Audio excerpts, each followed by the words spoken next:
Look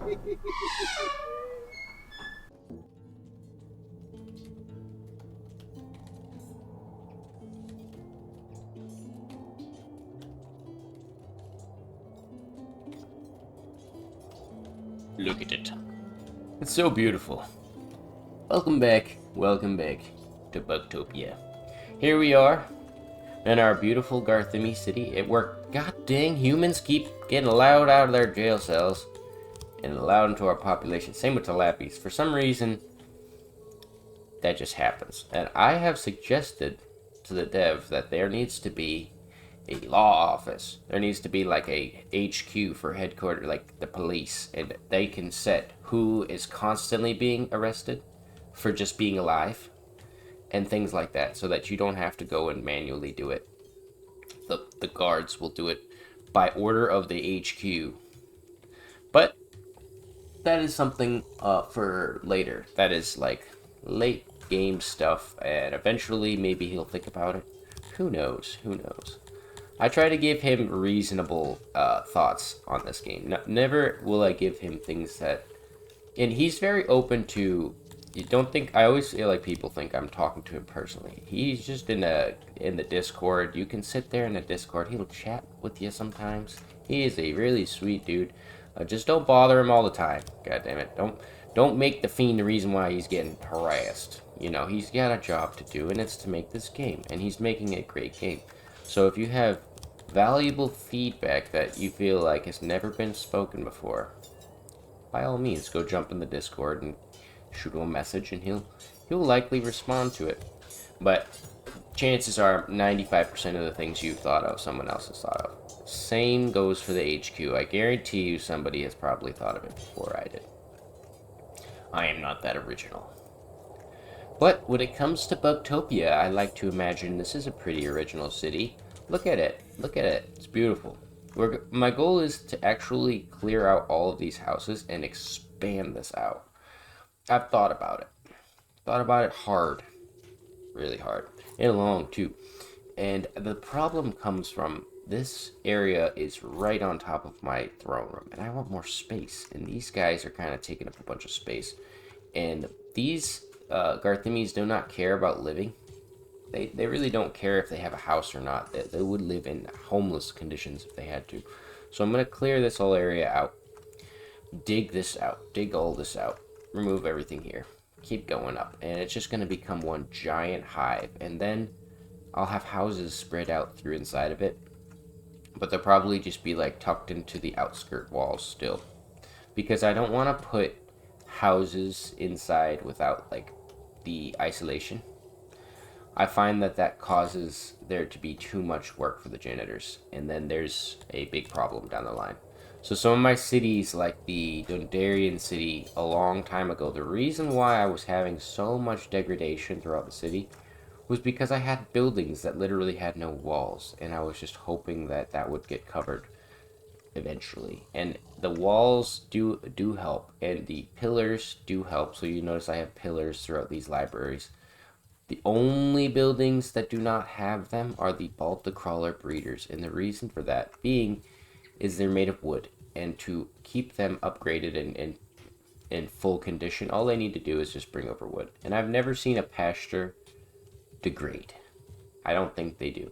I could be 100% wrong, but I don't believe they degrade. So you can get away with doing this, especially Balticrawlers. I don't know about other things, but I used to build the Balticrawlers with the pillars inside, and if you do it without the walls like I have, your guys will get trapped inside the middle holes and then starve to death, which is a really annoying thing that happens. So that's why there are no pillars. That's why there are no holes, and this thing is just one blob. And that's what I went for from the start. On to the next subject. We have 200 boyos, and we're training a couple hundred more. So there's the 200 here, and then we're training a bunch more.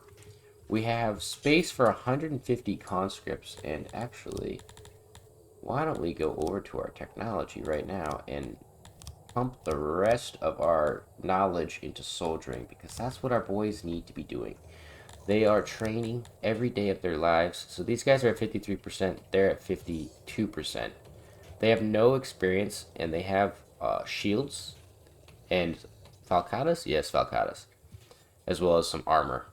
I really don't know if I like them set up like this.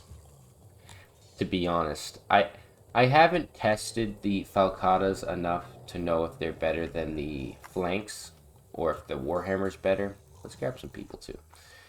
Wow, that was like 50 people. I haven't tested it yet, so I don't know what's the best weapon scheme. To me, it seems like the shield helps with... I believe that the weight of the character... So, the Garthimes are lightweight characters. They have very lightweight compared to others, and that's why they get knocked over in battle easily. But when they're carrying a ton of gear, they may be a little slower. But mixed with their speed bonus and the weight of the armor itself, they actually hit the group differently than if they were wearing no armor, which makes them a lot lighter and faster. So those guys that are really quick and fast are good at like getting up behind somebody and kind of attacking their back. Where the heavy armored Garthimes are going to be good for punching straight into a line. They're not going to get knocked over. So that's my understanding of it. I could be 1,000% wrong, but that's how I'm going to run the city. So there's gonna, or the garrison, the armies. And you'll notice these are 50-man divisions. They will pop up eventually, probably to 100-man. But I don't want them to be 150 men, not yet. I find that if you put 150 men, it kind of is it's a difficult number organization to move. That's like if you had a cap, that's like if you had a maximum size. So in a legion, if you had 1,000 guys, the average would be here 100 for a regiment, or a division, sorry. So the whole of everyone should be, there should be 10 of them at 100. If you had an extended legion with like 1,500, or yeah, 1,500, you'd have an additional 50, 50, 50, 50 all the way across to give you that additional 500 people. We don't need that. We could easily make do with just the smaller, regular-sized legions, and then we'll make little armies of 1,000 guys and send them around, because most people don't have huge armies. This guy here has got 3k, and in any kind of problem, we would just combine our legions. We would put one together with another. So that's my thought. We're gonna try to make like a legion of bugs and have them go across. Speaking of which, I'll also have to change their little symbols. You can actually go through and change all of this. So if you wanted to, you could make them bug symbols like I had in the other one. So that's something I'll probably do, is make them look like a little buggy, you know, and make it nice and cute for the Garthimes when they attack the enemies. Oh, that looks wrong. Kind of almost made like one of these here. Yeah, this is for you guys out there who want to do this. Putting my artistic work in here.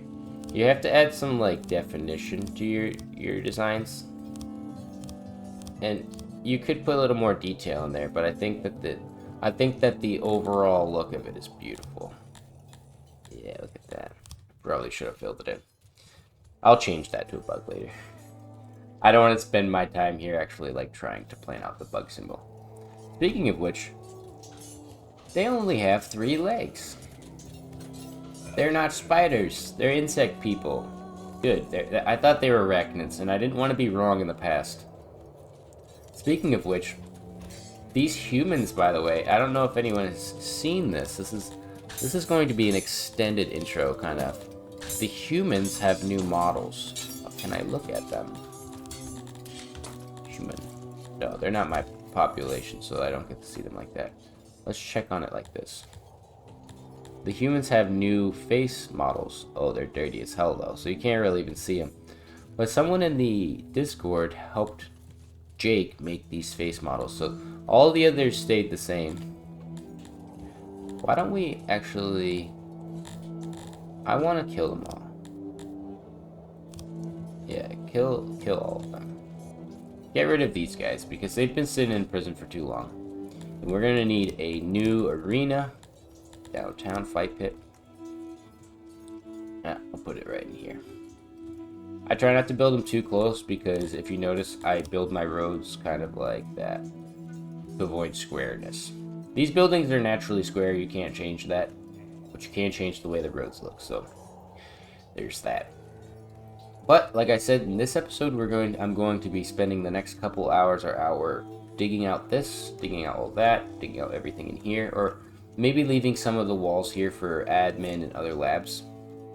I have to figure it out as I go. It's not all as cut and dry. But I'll see you guys in a moment.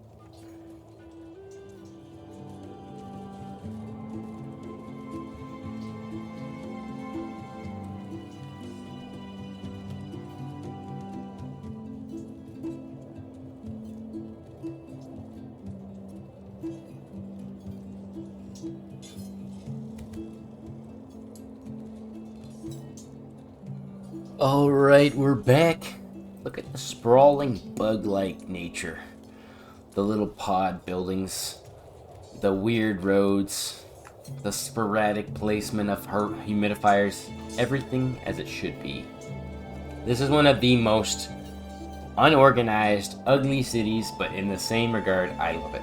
I'm so infatuated with the way the city's coming out, and I'm glad to see that everyone else is really enjoying it.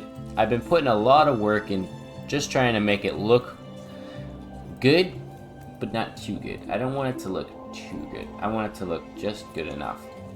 Oh, speaking of which, we've got a problem here. I need to immigrate some people. You can see I have available space for 200 and some odd guys, but I don't want any of those immigrants because they're babies and they cry a lot and they don't like when things aren't their way. And their happiness is always going down. But if you look right now, my happiness is perfect because they're all native people. And their loyalty is even higher because of that. So I've been growing people. I've got 3 different hatcheries with 50 spots each, pumping out as many Garthymies as I possibly can. Because roughly at the beginning of this episode, I lost 150 Garthymies to emigration. They for some reason got mad about something. I don't know. We had tons of food and everything else they could ever want. They decided that they didn't like that and they left. So we lost a lot of people. Pretty much all of my laborers left, and I've had to grow them back very slowly. Our army has been growing a little bit too. I've got space for Argonaut Division the second I get them. I've got my Division 0 and Division 1 trained or getting trained. This group is now trying to reach 100 people at 50% melee training so they can go out into the world map and join our boys in the Army 1 Bug Team 1. I can't even spell. Bug Team 1. I like a Pokemon trainer. And when we can, and when these guys are good enough, we're going to send them. We're going to have a really hard time fighting these guys. For some reason, this Cretonian bastard here is one of the hardest people, and I'm going to need a couple $1 million just to beat him. Simply because I need to actually hire the largest mercenary army possible. There's 727 decently trained guys here, and like 500 or so here. That's fine. I can beat them. Even in the forest area where they kind of have their advantage, I still can beat them. The problem comes from the fact that when I siege this place, the people I hire, I can't afford them all. So I have to fire a bunch of them till there's like 600 or 800. Then this jerk-off will revive his army, come attack me again. And when he attacks me, he'll pull me from the siege, allowing for the walls of this settlement to just stay at their max. And I can't break through. I cannot break through. I need money, and I need to actually get that up there. So in order to do that, I actually went west. I said, if I can't go north, I'll go west. And I went towards Buglanta, and I built Bugafornia, Boogland, Bugtamore, and Schmalor's Blessing. And you can see this one's still a little bit destroyed from the invasion. They have a lot of Garthymies. I've kind of learned that Garthymi populations will blow up if you put one of these little sacks in there, the humidifier. Their population will explode. I can't control half of them. I've had outbreaks almost every single day for years now. If you see, they're just outbreak. No matter what I do, I spend a lot of time putting money into or actually resources, into getting admin points, just so that I could upgrade these places. Then their population will jump back up too high for me to control. Their health will drop, all the people will die, and then they stop sending me goods. It's painful. Really, really painful. And I am trying my best to try to deal with that problem by building more and more admin centers. We have currently 1, 2, and 3. We're going to need a lot more. We have a paper maker over here. We've got Garthimes working hard, making paper, smashing wood down into little pieces of paper. We've got the mason here, who's working very diligently trying to make cut stone so that we can build more moats. We have tons of moats throughout the city, but we want more, and we're also going to want some monuments and some pillars, as well as more temples to Shmalor. Those require some cut stone as well. So we have this guy here pumping that out, and we built a new carpenter just so that we could keep that carpentry going. We keep running low, and a lot of the things that we need to build require carpentry, so I had to build another one. And like I was mentioning, the city is going to sprawl outwards. Everything from this area will just kind of expand outwards. Anything in my way, trees, plants, animals, it's all gone. Well, trees are plants, yes. Rocks, doesn't matter. Whatever it is, I'm clearing it out, and I'm making space for all of these Garthimes to live. We have a bunch of prisoners from the battles before. You can see we have 37 Bretonnians, 21 humans, 3 Hemevians, and 2 Talapi. 21 Garthimes. I do believe these are war captives. I don't believe I got them from my city being... Yeah, they're all war captives. My people are relatively well kept. They don't have many problems, and I just recently upped their food access. So if I go to access here, I gave them access to 3 food rations so that we can look at the Argonash. Argonash havens require you to have... Oh, Shmalorism at 80%. We already have that. Food days at 32, which is the hardest part in my opinion. The food rations, 80%, which is what we were just talking about. Temples at 80%. We're at 77. Dread, we're over that. We have 78%, and our population is almost there. We can't have any slaves that are Argonash either, or else they'll be unhappy with that. You can see they also replenish through their havens. So the way it seems to work is you can immigrate them through this way, and once they immigrate into your population, that haven will lose that population and will slowly grow a new Argonash, or make new Argonash. You can't make them, but they can. This will be very useful for when we try to actually go to battle and we have our Argonash battle or division. They're kind of like super cavalry.